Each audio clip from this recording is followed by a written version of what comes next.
Hey everybody, glad you're watching.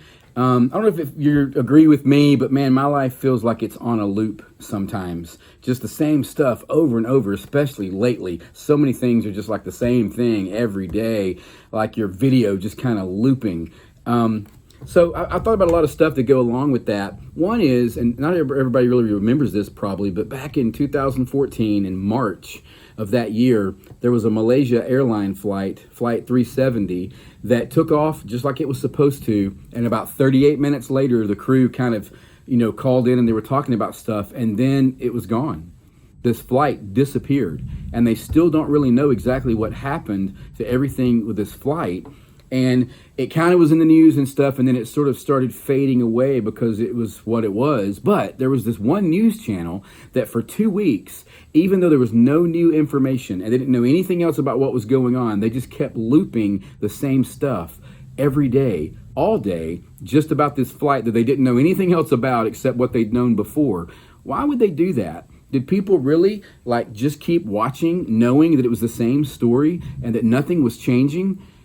Yes, they did. And they were talking about it, how this channel, this news station decided, well, it's about ratings. And somehow you'd think nobody would want to see that day after day after day, but they did.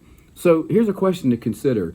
Is there something soothing in monotony?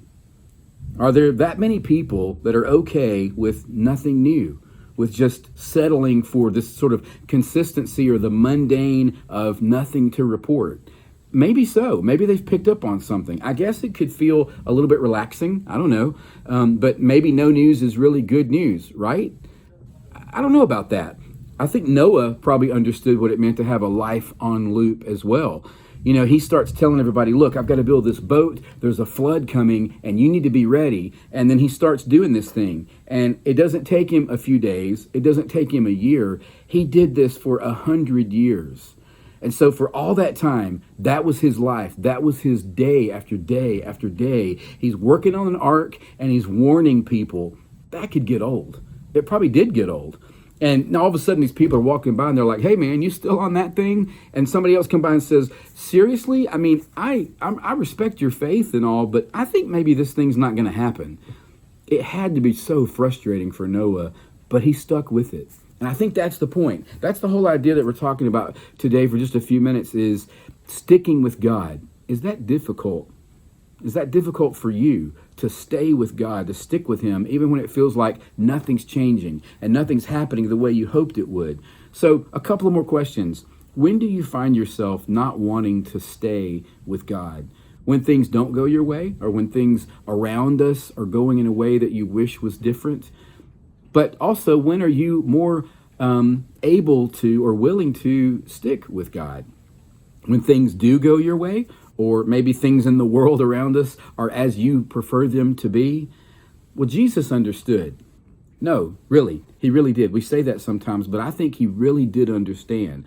That's why he talked to his followers about this very thing. He knew that waiting was the hardest part. He knew that it was going to be difficult for them to wait around and wonder what's next. Well, in John 15, he told them in 3 words, but over and over again, he kept saying the same thing: remain in me. No matter what happens around you, remain in me. No matter what other people do, remain in me. Whether they do something to you, against you, or away from you, or even for you, you remain in me. Stick with me. Stay with me. And life may feel like it's on a loop. It really does sometimes, especially maybe now with how things have been in our world. But if you remain in Jesus, he's with you. Just like he was telling them that he was with them if they remain in him. And it's all gonna be okay. Thanks again for watching. I hope you'll check out this video next. I hope it encourages you to remain in him. See ya.